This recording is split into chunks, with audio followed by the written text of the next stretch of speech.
মা, একটা গল্প বলো। আমার গল্প শুনতে খুব ইচ্ছা করছে। একটা গল্প বলো মা। আজ আমি খুব ক্লান্ত, সারাদিন খুব কাজ ছিল আমার। তুমি বরং তোমার মাসিমার কাছে যাও, তিনি খুব ভালো ভালো গল্প জানেন। ঠিক আছে মা, আজ তাহলে মাসিমার কাছ থেকে গল্প শুনবো। মাসিমা, ও মাসিমা, আমাকে একটা গল্প শোনাও না। মা বলল যে তুমি খুব ভালো গল্প জানো। গল্প শুনবি? থাম, বলছি বস এখানে। এক সময় এক বিরাট রাজ্য ছিল, আর সেই রাজ্যের রাজা তার মন্ত্রীকে খুব যত্নে রাখত, কারণ সেই রাজ্যের সবাই মনে করত যে মন্ত্রীর নাকি খুবই বুদ্ধি আছে। মহারাজ, কাল রাতে আমার ঘোড়াটা চুরি হয়ে গেছে। কাল রাত থেকে আমি ঘোড়াটা খুঁজে পাচ্ছি না। মন্ত্রী, তার ঘোড়াকে চুরি করেছে? একটু বলে দিন তো। তোর ঘোড়াকে চুরি করেছে? কাল ঠিক বলে দেব। আজ তুই বাড়ি যা। আমার ব্যাটার খুবই জ্বর, ডাক্তার বলেছে সে জ্বর আর ঠিক হবে না। এখন কি করব বলেন? তোকেও কাল বলে দেব যে কি করলে তোর ছেলে ঠিক হবে। আজ বাড়ি যা তোরা সবাই। ঠিক আছে মন্ত্রী মশাই, কাল আবার আসবো তাহলে। আমি একটা কাজে বাইরে যাচ্ছি, আসতে একটু দেরি হতে পারে। তুমি রাতে খেয়ে নিও। ঠিক আছে, সাবধানে যাও।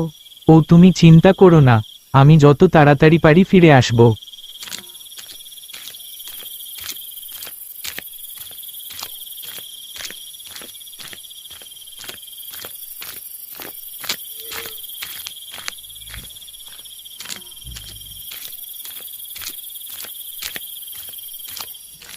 নমস্কার ঋষিবর, এখানে কি করতে এসেছিস? আমাদের রাজ্যের একটা গরিব কৃষকের ঘোড়া চুরি হয়ে গেছে। আপনি যদি বলে দিতেন যে ঘোড়াটাকে চুরি করেছে, তাহলে খুব উপকারিত হতাম। ঠিক আছে, থাম একটু। আরে সেই ঘোড়াটা চুরি হয়নি, চড়তে চড়তে গারো পাহাড়ের নিচে বিশ্রাম করছে। বল আর কি জানতে চাস? হ্যাঁ ঋষিবর, আর একটা জিনিস জানতে চাই। বল, কি জানতে চাস? আমাদের রাজ্যের অশোকের ছেলের খুব জ্বর, ডাক্তাররা অনেক চেষ্টা করেও তাকে ঠিক করতে পারছে না। আপনি যদি বলে দেন যে অশোকের ছেলেটা কি করে ঠিক হবে। থাম, বলছি। না, তার জ্বর সহজে ঠিক হবে না, কিন্তু একটা উপায় আছে। কি উপায় আছে ঋষিবর? কালী পাহাড়ের পশ্চিম প্রান্তে দেখবি একটা বড় গাছ আছে। সেই গাছের ছাল 3 দিন 3 রাত জলে ডুবিয়ে রেখে সেই জল দিনে 3 বার খাওয়াবি, দেখবি ছেলেটার জ্বর ছেড়ে যাবে। ঋষিবরের জয় হোক। আমি এবার চলি ঋষিবর। ঠিক আছে, যা।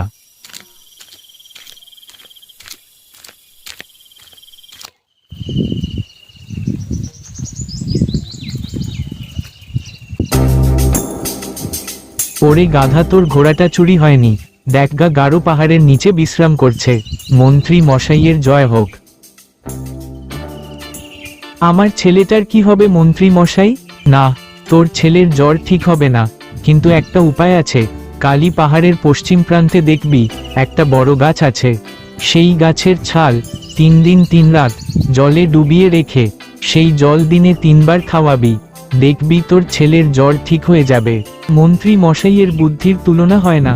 মন্ত্রী মশাইয়ের জয় হোক। তার মানে সব কাজ ঋষি বর করত, আর সেই মাথামোটা মন্ত্রী নাম নিত। হ্যাঁ, আর সে কারণেই মন্ত্রীকে গোটা রাজ্যের মানুষ খুব জ্ঞানী ভাবত। কিন্তু হঠাৎ একদিন এটা আবার কি? সেই রাজ্যের লোক কোনোদিনও শূকর চোখে দেখেনি, তাই তারা সেই প্রাণীটাকে চিনতে পারছিল না। এটা কি? ছাগলও নয়, হরিণও নয়, কুকুরও লাগে না, এমনকি ভেড়াও লাগে না। তবে প্রাণীটা কি হতে পারে? আমাদের এই খবরটা মহারাজকে দিয়ে আসা উচিত যে আমাদের রাজ্যে একটা নতুন প্রাণী এসেছে, যেটা ছাগলও না, কুকুরও না, কিছুই না। আমি এক্ষুনি যাচ্ছি মহারাজের কাছে।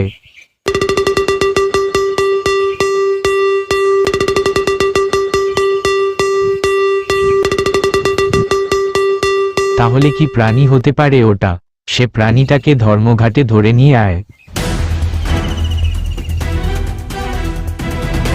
সত্যিই তো, প্রাণীটা ছাগলও নয়, কুকুরও নয়, ভেড়াও লাগে না। তাহলে প্রাণীটা কি? কেউ না বলতে পারলেও এ রাজ্যের মন্ত্রী ঠিক বলতে পারবে যে এটা কি। আমি? হ্যাঁ মন্ত্রী, এ রাজ্যের সবথেকে বুদ্ধিজীবী মহামানব হলেন আপনি, আর আপনি ছাড়া আর কেউ বলতে পারবে না। আচ্ছা ঠিক আছে, জিনিসটার নাম কাল বলবো। শালা, যদি কাল এই প্রাণীটার নাম আমি বলতে পারি, তাহলে আবার পুরো রাজ্যের কাছে আমি হিরো হয়ে যাব। তাড়াতাড়ি ঋষি বরের কাছে গিয়ে প্রাণীটার নাম জিজ্ঞাসা করে আসি।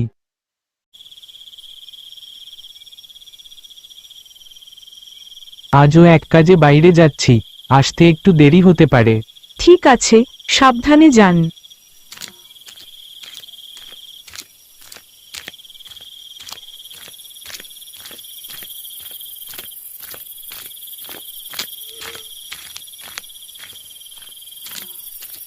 কি চায় এত রাতে? ঋষি বরকে দেখতে পাচ্ছি না। ও, ঋষি বরের কাছে এসেছেন। তিনি কাল সকালেই তীর্থে চলে গেছেন। কি, কবে আসবেন তাহলে? কবে আসবেন সেটা জানি না, 1 মাস বা 1 বছর লাগতে পারে। ঋষিবর নেই, তাহলে কে আমাকে বলে দেবে যে প্রাণীটার নাম কি? এখন বাড়ি যাই, যা হবে কাল সকালে হবে।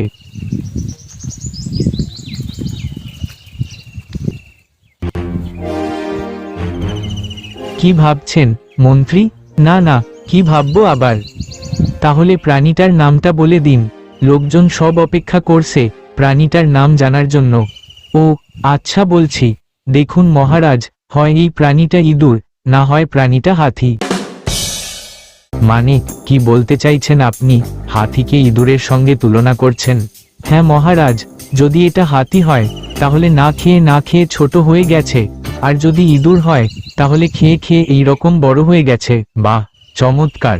সত্যি মন্ত্রী, আপনার বুদ্ধির তুলনা হয় না। কাউকে অন্ধের মতো বিশ্বাস করলে এরকম ঠকতে হয়।